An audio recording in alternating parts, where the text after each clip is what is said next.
Okay, so it's been a long time coming now, but Sonos has finally entered the headphone game, and this is something that I think a lot of us have been waiting for a very long time now, so I think it's pretty safe to say that they definitely have some high expectations to live up to. And I've been using them for a couple of weeks now, and I think I have a good grasp of who these are for. So when I personally heard that Sonos was coming out with some headphones, I was really excited because I am a huge fan of Sonos. I personally have about 8 or 9 of their speakers in my house right now, and it's because they sound great and they're also all Wi-Fi speakers. So if you want to play music from them, you don't need to walk over to them, turn them on, and go through the whole connection process. They're just always on and ready to go. And I know that sounds like a small thing, but once you've lived with the convenience of Wi-Fi speakers, you won't want to go back. So that's why the idea of having a Sonos headphone that could potentially connect into that system and have the same level of convenience was so exciting. But that's also why I was so disappointed to find out that these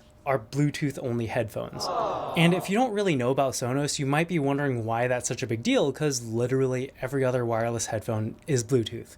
But Sonos is known for their Wi-Fi speakers, and they famously refuse to use Bluetooth on pretty much all their speakers. But now they've come out with a pair of $450 headphones that are Bluetooth only, and I totally get that it doesn't make sense for a battery-powered headphone to be always on and connected to Wi-Fi, but they totally could have made like a dock or something like that, and I'm honestly surprised that they didn't. So that's a little disappointing, but they do have a little trick up their sleeve to make them feel a little bit more like a Sonos product. So if you have a Sonos soundbar like the Arc or the Beam hooked up to your TV, you can connect the Ace to the soundbar and play all the audio from your TV directly into your headphones. And that's great if you either have roommates or live in an apartment complex and don't want to bother the people around you.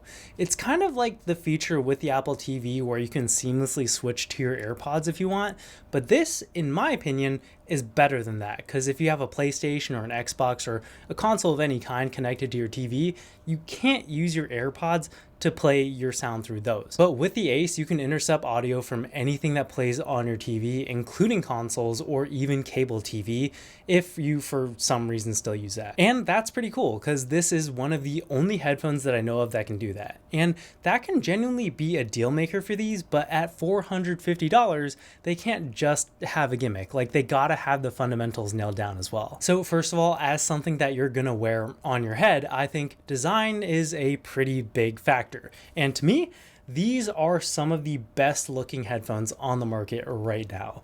They kind of remind me of a mix of the best parts of the AirPods Max and Sony XM5s, giving a super sleek and clean and minimal aesthetic that I am a huge fan of. And I thought it was also really cool that they made the insides of the ear cups different colors so you can tell which one is which at a glance. The majority of the build is a high quality lightweight plastic, with the exception of all the shiny bits like the microphone grills, volume rocker, and headphone adjustments, which are all metal. And I think that was definitely the right play because it keeps the weight of the headphones down while providing strength in the areas that need it. The ear pads are also removable and magnetically attached, making it super easy and satisfying to switch them out, which is good because you should be regularly switching them out anyways. The ear cushions will run you $50 from Sonos's website, which I think is on the pricey side, but compared to the $80 AirPods Max cushions, not too bad. And if you take care of these and switch out the ear pads every now and then, these should last you a very long time. And just in terms of general feelings of like niceness, I think these are second only to the AirPods Max.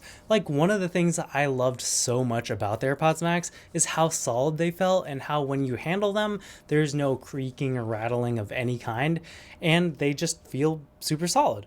And these are almost as good. Like, if I shake them around, there's no like bad sounding rattling or creaking of any kind, which I really appreciate and I think makes these feel like a much more premium product. And they do that while remaining relatively lightweight. They come in at 11.4 ounces, which is slightly heavier than the XM5s or the Bose QC Ultras, but lighter than the AirPods Max. And to me, someone who's been daily driving AirPods Max since they came out, these feel more than light enough. And honestly, comfort-wise, I would say that these are just as good as any of them. I think maybe slightly behind the Bose QC Ultras, which I would rank as number 1 for comfort, but the earpads have this super nice memory foam and super soft faux leather that feels as good as the competition, but what I really liked is that they angled the drivers in the ear cups so that they don't touch your ears. One of my biggest pet peeves with headphones is when the drivers touch my ears, because it makes them crazy uncomfortable to wear for longer than like an hour for me. So for me, these are great. But I have heard that if you have larger ears, you may have some issues with that. So if you can, I would definitely suggest trying these out. Apart from that, clamping force feels just right to me, and I've never felt any issues with the headband either. So A+ for me for comfort. We've also got some physical controls here on the headphones, basically just an on and off button for ANC control, and a metal rocker for media control. Really easy to use and find when you're wearing the headphones, and I would say it's one of the better systems out there. And speaking of ANC, it's really good on here. I don't really have the capacity to scientifically test which one is the best, but from my experience and what I can notice, these can keep up with any of the top performers right now, and it actually does a little bit better than every other headphone that isn't AirPods when it comes to transparency mode and how natural it sounds. Battery life wise, we're looking at 30 hours on a full charge, and once you empty them, you can get 3 hours of playtime with a 3-minute charge. And in my experience, that's more than good enough, but that's also kind of where the positives end for me. This is the carrying case that it comes with, and it does a good job of protecting the headphones. And you'd think that'd be a given, but it's not, looking at you AirPods Max. But it's on the larger end of things, so traveling with it is kind of a pain. And the material that they use is kind of like this recycled felt type of thing.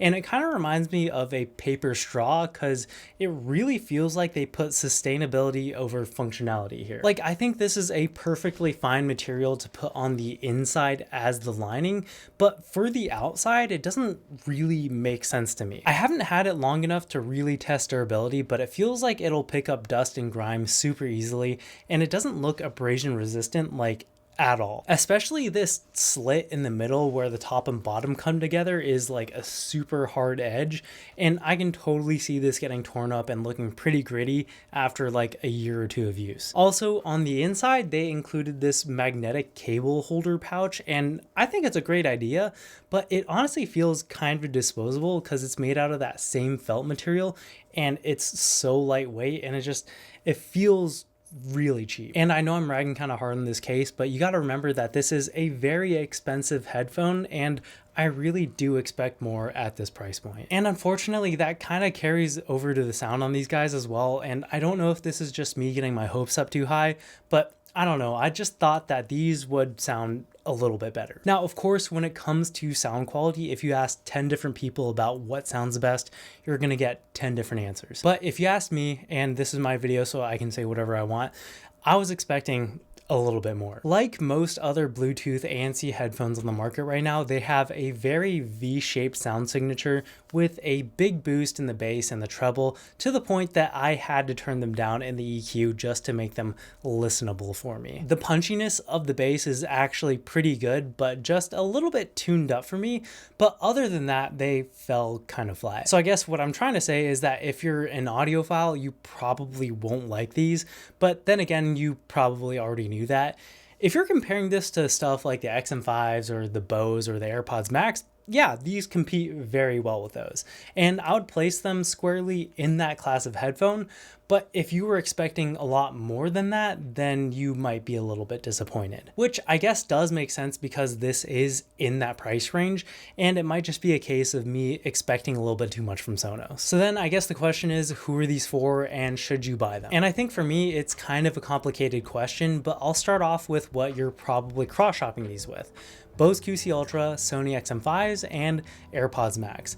The main thing that I think sets these apart from the rest is the ability to connect into your Sonos system with the audio handoff. So if you're already a Sonos home theater user and you think you might want to be able to use your headphones with that system, these are a great option. And I know that's a super niche group, but I am in that group and I will be keeping these for that purpose. There's a lot of times that I want to play PS5 or something, but I need to keep it quiet so I don't bother my roommate, and now I can do that. Now, if that's not you, these are still a very solid pair of headphones. I know I was ragging on them pretty hard at the end, but these really do compete well with the other headphones in this class. And I would say just pick whichever one you like the look of best, because they're all good. I think they sound a little bit better overall, and being able to use them with any of your Apple devices without messing with your connection function settings is pretty clutch. So for me, I'm gonna be keeping the AirPods Max as my daily headphones, but I'm also gonna keep a pair of these right beside my TV, so whenever I wanna play PS5 or watch TV without raising the volume for the rest of the house, I can do that. But yeah, that's pretty much what's going on with Sonos Ace. Let me know what you guys think. Thank you so much for watching, and I'll catch you guys in the next one. Peace.